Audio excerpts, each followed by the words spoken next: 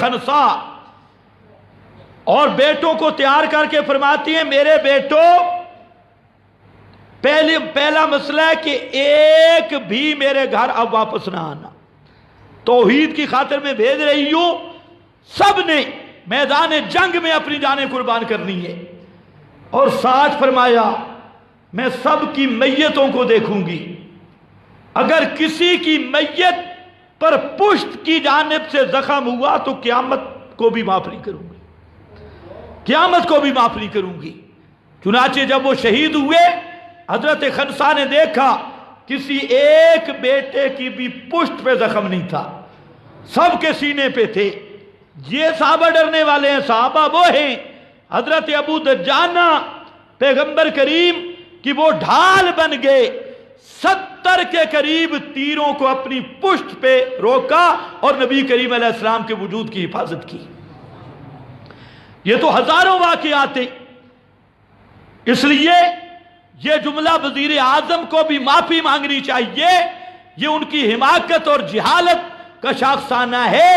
اصحاب رسول ڈرنے والے نہیں، اور مال غنیمت اس کو لوٹ مار کہنے سے بھی توبہ کرنی چاہیے، یہ مال متبرک ہے اور اصل بابرکت مال ہے، لوٹ مار والا یہ مال نہیں۔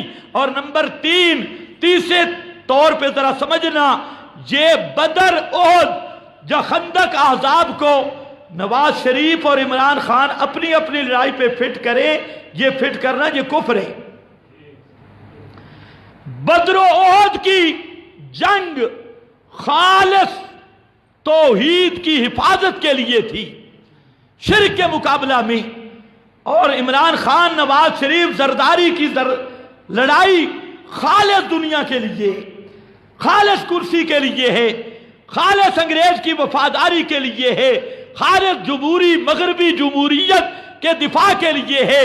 اس لیے اصحاب رسول کہ ان جنگوں اور غزوات کو آپس کی لڑائیوں پہ پٹ کرنا یہ سب سے بڑا دجل، سب سے بڑی تحریف، سب سے بڑی بدمعاشی ہے۔ اس لیے یہ واضح کفر ہے۔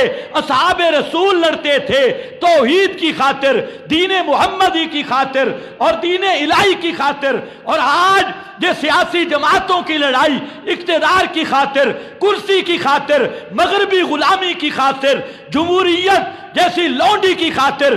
اس لیے اس کفریہ نظام پہ اصحاب رسول کی جنگوں کو پٹ کرنا یہ دین کی تحریف ہے۔ اس پہ ہم مطالبہ کرتے ہیں اور علماء سے بھی گزارش ہے اس نقطہ کو اٹھائیں، اور عمران خان جب تک معافی نہ مانگے کہ اس نے اصحاب رسول کی جنگوں کو یہ آپس کی سیاسی چپکلش اور اپنی مغربی جمہوریت پر پٹ کر کے شاعر اسلام کی بھی توہین کی، جہاد کی بھی توہین کی، اصحاب رسول کی بھی توہین کی ہے۔